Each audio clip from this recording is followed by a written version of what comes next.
Oke, di video kali ini kita bakalan ngebahas tentang seleksi kondisi.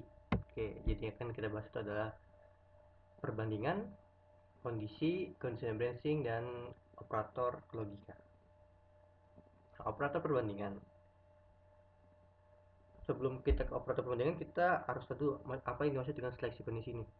Seleksi kondisi itu adalah sebuah proses untuk nentuin langkah atau perintah selanjutnya berdasarkan keadaan sebelumnya.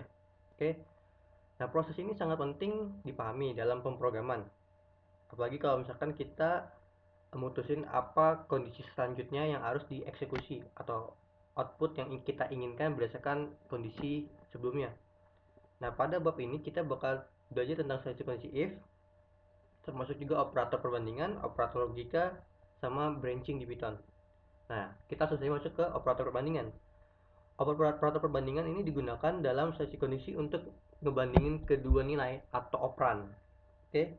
Output yang dihasilkan dari perbandingan ini berupa boolean. Kalau teman-teman udah lihat di video sebelumnya, boolean itu adalah false atau true nilainya, ya kan? Betul atau salah. Nah, ada 6 operator perbandingan. Yang pertama itu adalah sama dengan ditulisin seperti ini, tidak sama dengan, lebih besar dari, lebih kecil dari, lebih besar sama dengan, lebih kecil sama dengan. Oke. Nah, operator di atas ini kita bisa gunakan sebagai membandingkan nilai secara langsung maupun yang berada dalam variabel. Misalnya kita punya variabel x sama dengan 5. Terus kita bandingin x sama aja kayak 8. Sama nggak 5 sama 8?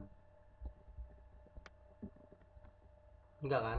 Nah, ini sambil kita menunggu kodenya dieksekusi, ini akan menghasilkan nilai false. Nah, seperti ini. Ini akan menghasilkan nilai false. Ini yang dimaksud dengan seleksi kondisi. Oke. Nah, terus ada lagi misalnya gini. Misalkan x sama dengan 7. Nah, x tidak sama dengan 10. Nah, ini akan menghasilkan nilai true. X-nya 7. 7 tidak sama dengan 10. Benar, ya kan? Nah, selain itu misalkan apa lagi? Oh, misalkan tanpa variabel. Misalkan langsung 7 tidak sama dengan 10. Ini juga bisa. Oke. Nah, atau 7 lebih besar dari 4. Ini benar. Lalu 8 lebih besar dari 5. Nah, ini benar. Tapi coba 8 kurang dari 5, benar nggak? Salah, ya kan? False. Nah, ini yang dimaksud dengan operan perbandingan. Pun kalau misalkan kayak gini, 8 lebih besar sama dengan 5. Benar, 8 lebih besar sama dengan 5 atau 8 lebih besar sama dengan 8. Coba kita cek true. Karena ada sama dengannya di sini. Oke. Jadi dari 8, 9, 10 dan seterusnya itu benar. Oke.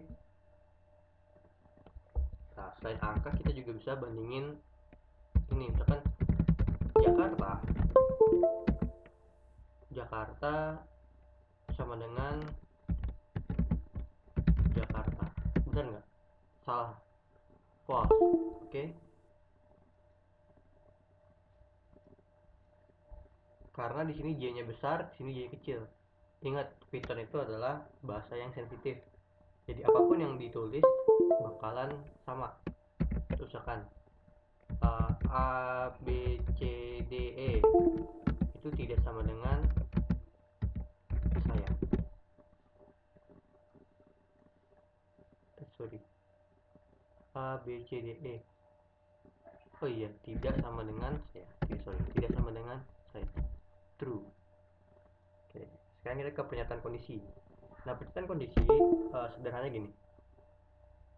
Pernyataan kondisi itu dalam sebuah bahasa pemrograman dia itu dinyatakan dengan if. Oke. yang diikuti dengan sebuah perintah. Misalkan gini, misalkan saya punya apa ya, uh, love sama dengan yes. Oke, nah terus saya buat pernyataan kondisi. Misalkan jika love sama dengan yes, oke, maka print, ingat kalau ada titik-titik dua enter, maka print saya suka kamu. Nah seperti ini, if love sama dengan yes, jika love sama dengan yes, print saya suka kamu. Oke, ini contohnya. Nah pada contoh di atas kita lihat bahwa love maka print saya suka kamu. Nah terus bagaimana jika kondisinya nggak terpenuhi? Love sama dengan no. Jika love sama dengan yes, maka print saya suka kamu. Nah untuk teman-teman, kalau misalkan dalam if ini teman-teman, nah ini kalau misalkan kondisinya nggak terpenuhi dia nggak bakal di print. Oke. Nah untuk teman-teman abis dari sini kesini kan teman-teman, dari sini ke sini kan teman-teman pencet enter ya. Nah teman-teman juga harus perhatikan kalau misalkan nanti nggak ke print, itu biasanya tabnya kebanyakan atau tabnya kurang. Untuk bisa ada output seperti ini, karena ini biasanya udah otomatis, itu biasanya tabnya 2 atau 1. Misalkan gini, misalkan saya pojokan tuh tabnya 1 segini, tabnya 2 segini. Oke, kalau tabnya lebih itu kadang dia nggak keluar kalau misalkan lebih dari 2. Jadi amannya tuh pencet nih tab. Nah seperti ini, misalkan teman-teman mau enter lagi tab gitu. Oke, amannya 1 atau 2 tab. Terus sekarang conditional branching. Nah ini biasanya percabangan. Oke, biar teman-teman nggak bingung, langsung misalkan love sama dengan yes. Terus misalkan teman-teman, ini saya pakai if ya, if love if love sama dengan yes, print saya.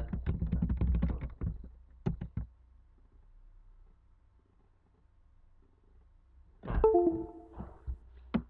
kayak sebelumnya kan kita gini. Nah kalau di conditional branching kita ada tambahan kayak gini, print halo. Nah yang di sini yang di bawah titik 2, yang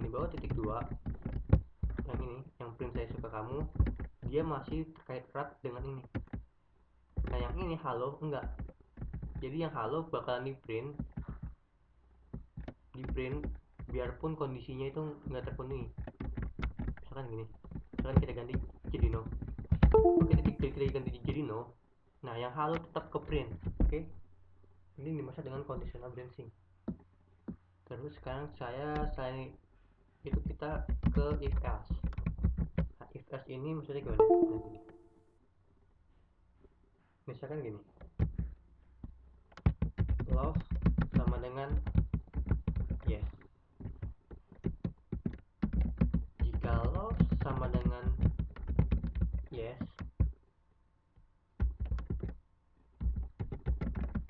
print saya suka kamu. Oke, selain itu else maksudnya jika ini salah, if false, jika ini salah maka saya tidak suka kamu.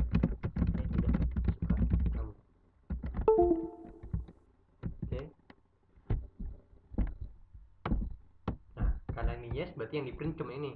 Coba kita ganti jadi no. Ini kita ganti jadi no. Nah, saya jadi suka kal gitu. Oke. Ini if else. Lalu saya mau ke selanjutnya adalah if elif. If elif. Nah, if elif ini seperti ini. Dia misalnya gini, usia sama dengan 20 deh. Jika usia lebih dari 20 titik 2 kita ngeprint boleh masuk ke ruang A. Oke. Atau gini, boleh masuk ke kelas A. Terus kita enter lagi elif. Kalau enggak if. Kalau misalkan dia kalau enggak elif usia sama dengan 20. Selain itu elif itu maksudnya selain itu selain itu usia 20. Jika usianya lebih dari 20 print boleh masuk ke kelas A. Selain itu jika usianya sama dengan 20 kita ngeprint boleh masuk di depan aja. Oke. Terus selain itu elif sebenarnya elif selain itu jika misalkan usianya sama dengan berapa misalkan kurang dari 20. Kalau kayak gini kita pakai as aja. Jika usianya lebih dari 20 boleh masuk ke kelas A. Selain itu jika usianya sama dengan 20 boleh masuk di depan aja. Oke. Di luar itu selain mereka berdua, selain usia dia lebih dari 20 atau sama dengan 20 kan berarti kurang dari 20. Selain itu print nggak boleh masuk. Nah, usianya 20 berarti boleh masuk di depan aja. Kalau usianya kita ganti jadi 17 kita nggak boleh masuk. Oke. Ini contoh penggunaan dari if elif. Ya, sekarang kita ke operator logika. Operator logika tuh kita bakalan ketemu dengan n, kita bakalan ketemu dengan n, kita bakalan ketemu dengan n or atau not.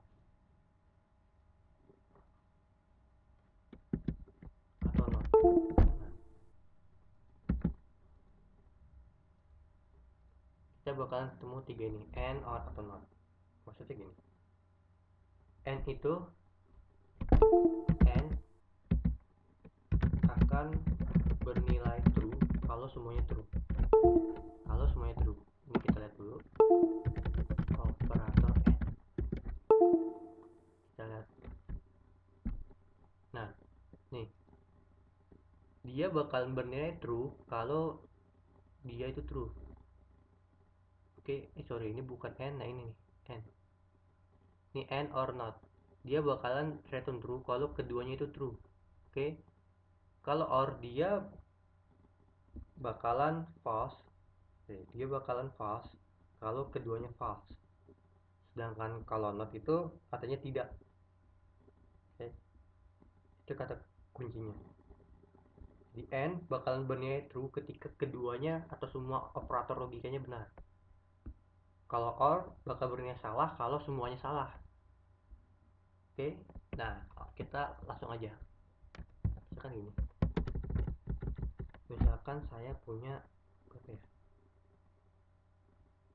nilai sama dengan 65.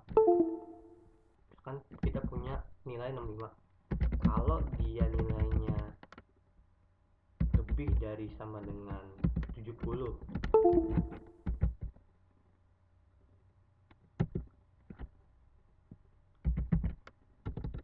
Mutunya sama dengan mutu sama dengan A. Oke, mutunya sama dengan A. Selain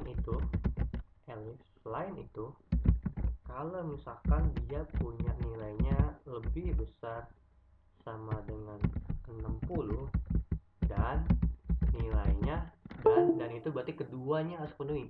Nilai lebih besar 60 dan nilai kurang dari 70, maka B, maka dapat B. Oke. Selain itu lagi, kalau misalkan nilainya lebih besar sama dengan 50 dan nilai kurang dari 50, ini 40 ya, nilainya lebih besar sama dengan 50 dan nilai kurang dari 50, maka C. Oke, maka dia dapat C. Oke, terus kita print else, berarti di luar itu berarti dia dapat D. Oke, jadi paling kecil tuh D. Terus kita print nilai akhir titik 2 koma HM. Nah, nilai akhirnya B karena dia ada di antara sini. Oke, to N. Kalau OR misalkan gini, sekarang kita ke penerapan OR ya. OR itu gini, misalkan HM sama dengan nilainya D. Kalau misalkan kalau HM-nya A atau HM-nya sama dengan B atau HM-nya atau HM-nya OR-nya terus OR atau HM-nya sama dengan C, print Anda lulus. Oke. Selain itu print Anda tidak lulus. Nah, sekarang kita print tidak, kita dulu masalah di mana. Oh iya, ini aturan stringnya satu lagi ya. Nah, Anda tidak lulus. Kalau A, B, atau C dia lulus. Kan atau. Kalau salah satu aja dari sini terpenuhi, berarti lulus.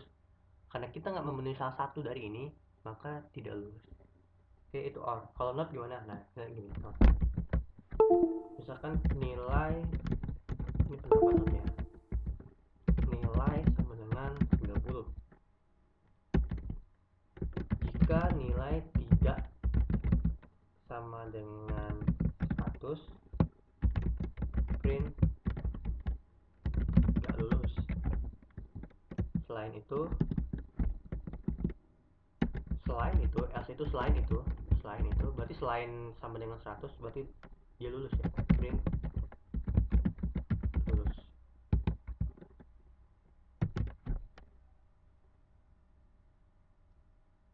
Nah, ini nggak lulus karena nilainya nggak sama dengan 100. Oke, if nilai tidak sama dengan 100 dia nggak lulus, selain itu dia lulus. Oke, ini penerapan dari mod. Jadi nilai sama dengan 90, jika nilai itu nggak 100 print nggak lulus, selain itu berarti dia 100 kan, selain itu dia lulus. Nah, demikian penjelasan tentang seleksi kondisi.